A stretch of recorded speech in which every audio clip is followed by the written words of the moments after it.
My dad and mom will be staying with us for 2 weeks starting this weekend, my husband casually declared after returning from work. Without even bothering to ask me, he would unilaterally decide when his parents would visit, and I had reached my limit with his arrogance. Wait a minute, again? They were just here last month, weren't they? What's your problem? Are you treating my parents as if they're intruders? That's not what I meant. You're my wife, and all you need to do is make them feel welcome.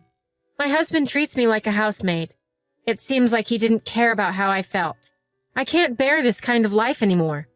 Just because they're my in-laws, it doesn't mean that I should tolerate everything.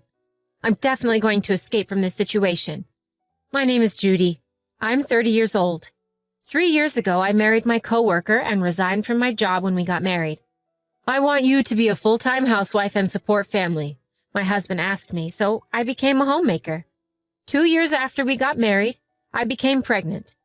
Currently, I'm living busy days, raising our 1-year-old daughter, Alice. My husband's name is Kyle, who is also 30 years old. Recently, he seems to be in line for a promotion at his company.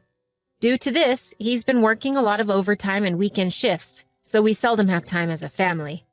Normally, he'd contact me if he's going to be late, but on this day, he hadn't come home even when it was 8 p.m.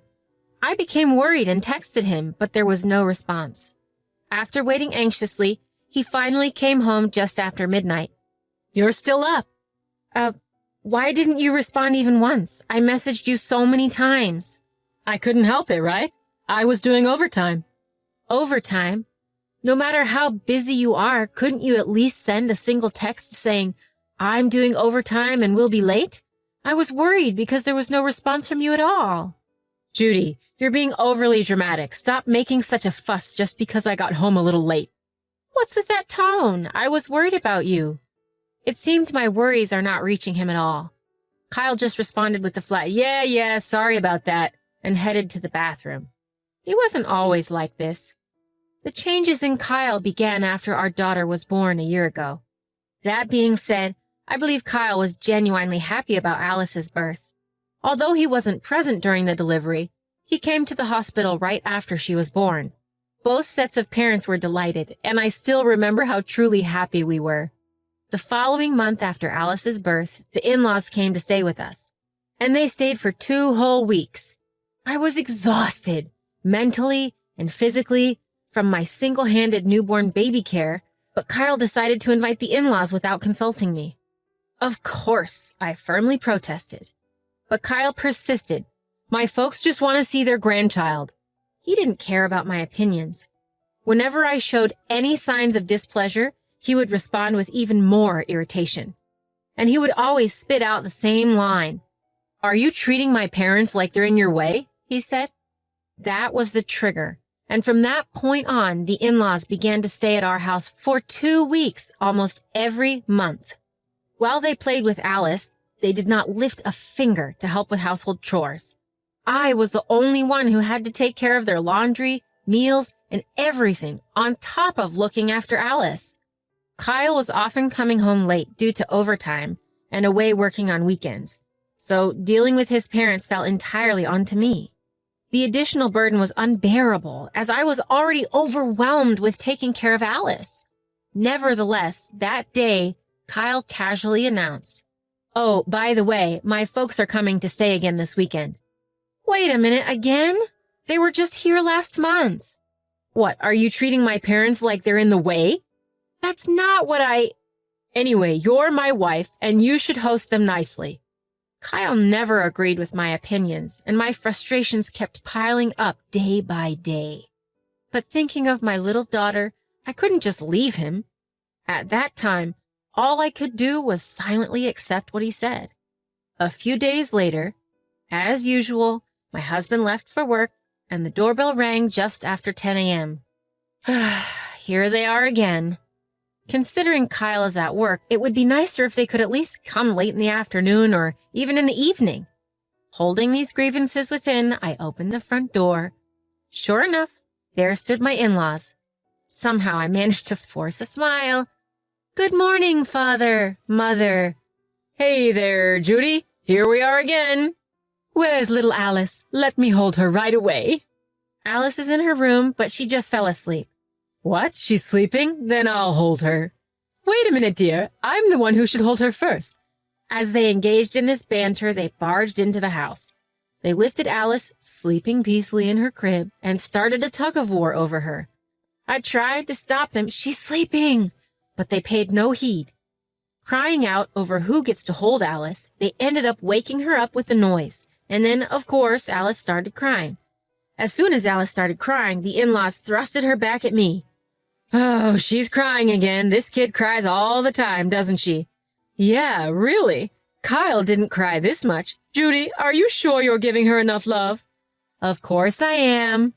I couldn't stand their comments any longer, so I chimed in. She usually sleeps just fine. She's crying now because the two of you were shouting over her. What? Are you trying to say it's our fault? Oh, goodness, Judy, that's a harsh thing to say.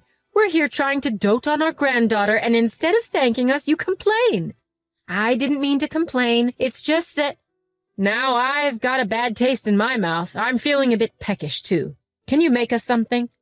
Well, I'm going to take a break. Judy, can you brew us some tea? Oh, and don't forget the cookies. Despite Alice crying at the top of her lungs, they behaved just like that.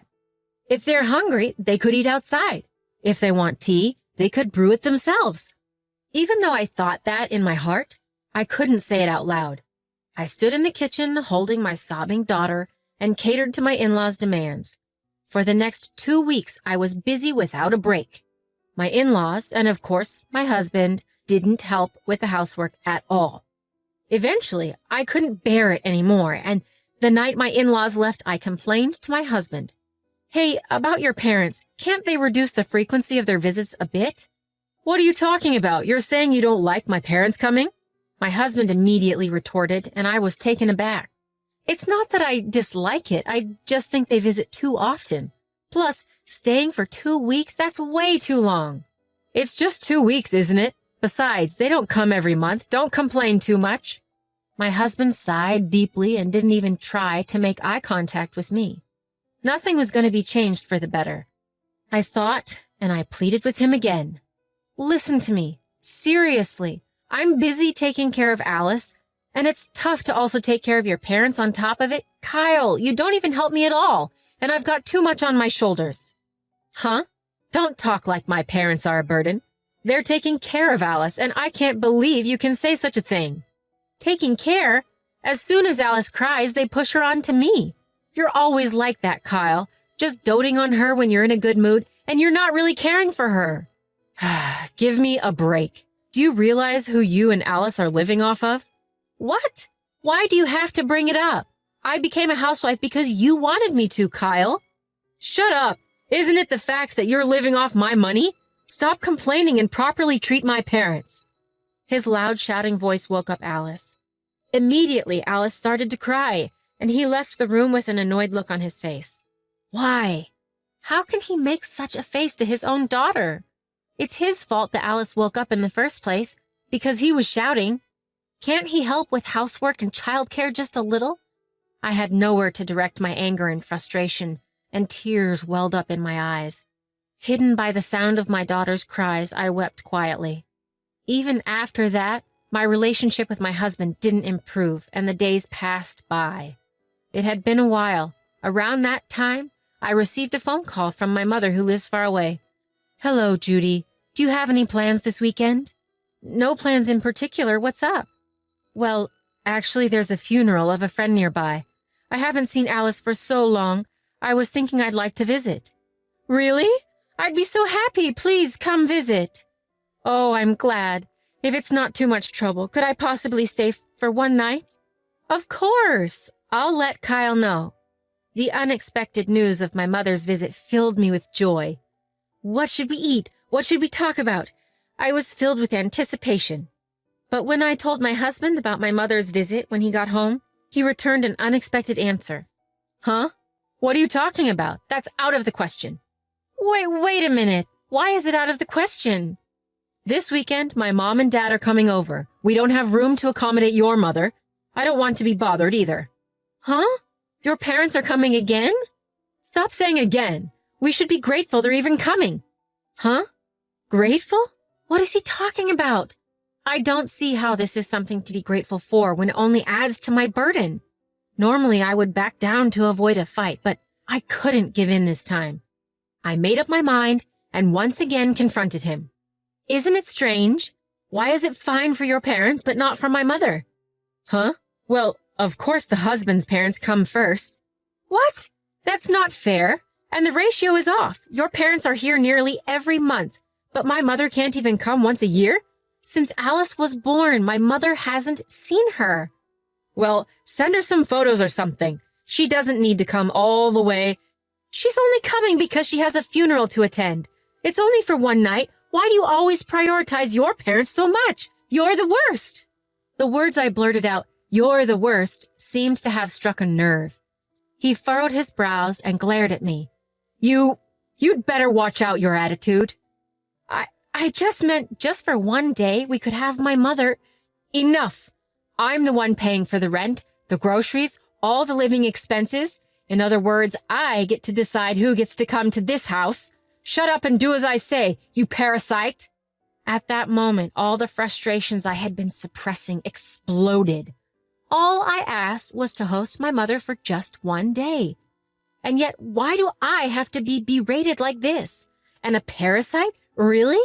How could he say such a thing? Who does he think does all the housework while he's out making money?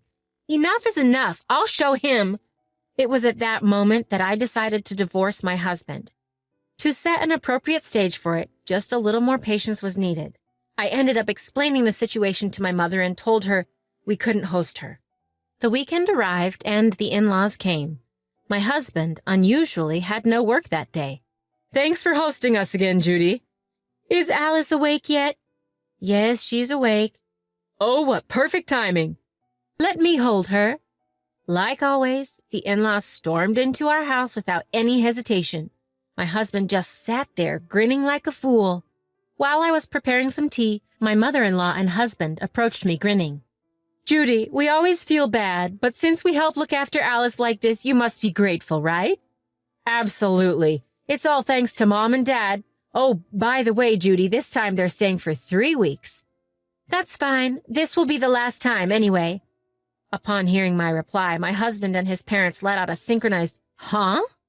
After a moment of shock, my husband frantically asked, Hey, Judy, what the hell are you saying? What do you mean by the last time? I mean exactly what I said. I can't deal with you all anymore. What? Don't joke with me. If you keep talking like that, I'll divorce you. Fine. What? Here you go. I handed him the divorce papers I had filled out in advance. The color drained from Kyle's face as I thrust the papers at him. What the hell is this? A joke, right? Do you think I'd joke about this? I'm serious. I've told my mom, and I've decided to leave this house and go back to my parents' home. What? I won't let you do that. We are not getting a divorce. Even his parents joined in as I stood there in silence. What Kyle says is right. You've been leeching off of him, and now you're acting all high and mighty. You're living off Kyle, and yet you're taking this attitude even with us. The three of them started hurling insults at me one after another, but I no longer needed to endure it. They are no longer my family or anything else to me. Taking a deep breath, I let them have it. Enough with you and your goddamn bullshit. You think just because I'm quiet, you can say whatever you want? Do you have any idea how much I've had to put up with? It was the first time I've ever talked back like this in front of them. So all three of them were taken aback. Eventually, Kyle started opening and closing his mouth as if he wanted to say something, but I didn't let him and continued. I wouldn't wish to be part of a family like yours anymore. Taking care of Alice? You're just intruding for your own satisfaction. Just holding her when she's in a good mood doesn't mean you're looking after her. Well, wait, Judy, let's calm down a bit. Shut up. Since Alice was born, how many times have you changed her diaper, fed her a bottle, bathed her? You're just messing around with her when she's in a good mood. You let your parents stay over all the time, but not my mom? That's bullshit. Why should only your parents be treated so well? I've had enough of babysitting you three. My outburst left the three of them standing there in shock. Having vented all my grievances, I grabbed my bare essentials, picked up Alice, and left the house. I then headed straight for my parents' house. I had already told my parents about the situation, so they warmly welcomed me. I ignored all the calls and emails from Kyle. If he refuses to agree to the divorce, I'm considering going for mediation. The divorce will most likely proceed on the grounds of his fault, because I discovered his affair. The woman he was cheating with was a colleague from the company where I used to work. One of my ex-colleagues who had worked at the same place as him told me about the affair and even provided photos as evidence. All his claims of working late or on weekends were lies. No wonder he gradually became distant after Alice was born. Based on the evidence of the affair, I hired a lawyer, and eventually the divorce was finalized. I was able to collect the agreed-on alimony from Kyle.